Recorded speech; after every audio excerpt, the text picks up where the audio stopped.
ಒಂದು ಸಣ್ಣ ಹಳ್ಳಿಯಲ್ಲಿ ರವಿ ಎಂಬ ಹುಡುಗ ಇದ್ದ. ಅವನ ಮನೆ ತುಂಬಾ ಬಡವಾಗಿತ್ತು.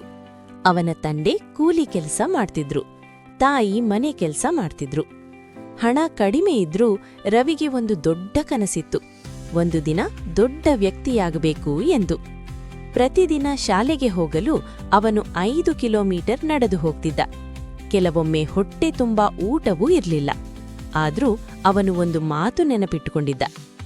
ಇಂದು ಕಷ್ಟವಾದ್ರೂ ನಾಳೆ ಒಳ್ಳೆಯ ದಿನ ಬರುತ್ತದೆ.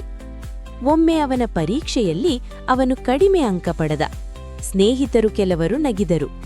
ರವಿ ತುಂಬಾ ಬೇಸರಪಟ್ಟ.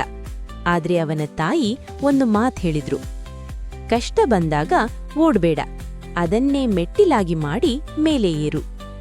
ಆ ಮಾತು ರವಿಗೆ ತುಂಬಾ ಶಕ್ತಿ ಕೊಟ್ಟಿತು. ಅವನು ಇನ್ನಷ್ಟು ಶ್ರಮಪಟ್ಟು ಓದಲು ಶುರು ಮಾಡಿದ. ರಾತ್ರಿ ಬೆಳಕು ಇಲ್ಲದಾಗಲೂ ದೀಪದ ಬೆಳಕಿನಲ್ಲಿ ಓದ್ತಿದ್ದ. ಕೆಲ ವರ್ಷಗಳ ನಂತರ ರವಿ ಚೆನ್ನಾಗಿ ಓದಿ ಒಬ್ಬ ದೊಡ್ಡ ಇಂಜಿನಿಯರ್ ಆದ. ಅವನು ತನ್ನ ಹಳ್ಳಿಗೆ ಮರಳಿ ಹೋಗಿ ಶಾಲೆ ಕಟ್ಟಿಸಿದ. ಬಡ ಮಕ್ಕಳಿಗೆ ಸಹಾಯ ಮಾಡತೊಡಗಿದ. ಒಮ್ಮೆ ಅವನು ಮಕ್ಕಳಿಗೆ ಹೇಳಿದ: ಜೀವನದಲ್ಲಿ ಕಷ್ಟಗಳು ಶತ್ರುವಲ್ಲ, ಅವೇ ನಮಗೆ ಬಲ ಕೊಡೋ ಗುರುಗಳು.